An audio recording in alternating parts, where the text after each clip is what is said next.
എന്തൊക്കെയുണ്ട് വിശേഷങ്ങൾ? വീട്ടിൽ വെറുതെ ഇരുന്ന് ബോറടിച്ചിട്ട് ചായ കുടിക്കാൻ ഇറങ്ങാന്ന് പറഞ്ഞുകൊണ്ട് പെട്ടെന്നുള്ള തീരുമാനത്തിൽ ഇറങ്ങിയതാണ്. ഞങ്ങൾ സ്കൂട്ടിക്കായതുകൊണ്ട് ആനവണ്ടി ഫ്രണ്ടിൽ വന്നിട്ട് ഞങ്ങൾക്ക് ഞുണ്ട് വേഗം പോകാൻ പറ്റും. 2 കാർ സ്റ്റെക്കായിരുന്നു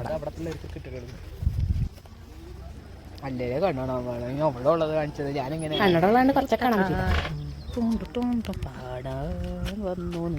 അങ്ങനെ പാട്ടൊക്കെ പാടി ചായ കുടിക്കാൻ പോയി. ചായക്കാണെങ്കിൽ കൊടുക്കത്തെ കിടത്തും. എനിക്കാണെങ്കിൽ കടുപ്പ കണ്ണി കണ്ടുകൂടാ. പേരിന് മാത്രം ചായപ്പൊടി ഇടുന്ന ഒരാളാണ് ഞാൻ. ഉള്ളിവിടെ വലിയ കാര്യത്തിൽ 2 പറഞ്ഞെങ്കിലും ഒരെണ്ണേ വാങ്ങിച്ചു വെച്ചോളൂ. അതുകൊണ്ട് നന്നായി.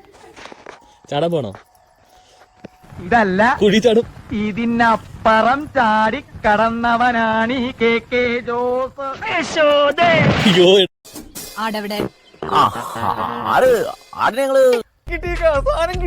അതന്നെ നോക്ക് ഇങ്ങോട്ട് ലെഫ്റ്റ് സൈഡിലോട്ട് പ്ലാൻ ചെയ്തില്ലായിരുന്നു. ഇല്ലെങ്കിൽ കുറച്ച് മേക്കപ്പ് ഒക്കെ ഇട്ട് ഒന്ന് ഫോട്ടോ ഒക്കെ എടുക്കാന്ന് വെച്ചാൽ ചാവാലും ഒടിച്ചോണ്ടിരിക്കുന്നത്. കുഴപ്പമില്ല, അഡ്ജസ്റ്റ് ചെയ്യാം. ഒറ്റയ്ക്ക് ഇങ്ങനെ വർത്താനം പറയണൊക്കെ മറ്റേ വെതവല്ലൊക്കെ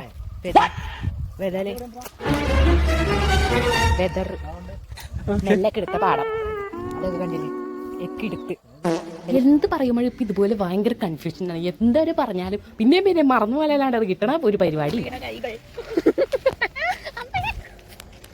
പിന്നെ അവിടെ നിന്ന് ഞങ്ങൾ കുഞ്ഞു വീഡിയോസ് ഫോട്ടോസ് ഒക്കെ എടുത്ത് ഞങ്ങളുടെ ഉരുട്ട സ്കൂട്ടർ കയറി തിരിച്ച് വീട്ടിലോട്ട് വരാൻ വേണ്ടി നിന്നപ്പോഴത്തേക്ക് ഏലത്തിന്റെ തൈ കൊണ്ട് ഒരു വണ്ടി അങ്ങോട്ടും ഇങ്ങോട്ടും റോഡ് വൃത്തിയാക്കി നടക്കണ്ടായി. റിച്ച് നാട്. പിന്നെ സന്ധ്യ ആയപ്പോഴത്തേക്ക് ഞങ്ങൾ വീട്ടിലോട്ട് പോകുന്ന. അപ്പൊ അത്രയുള്ളൂ. ബൈ.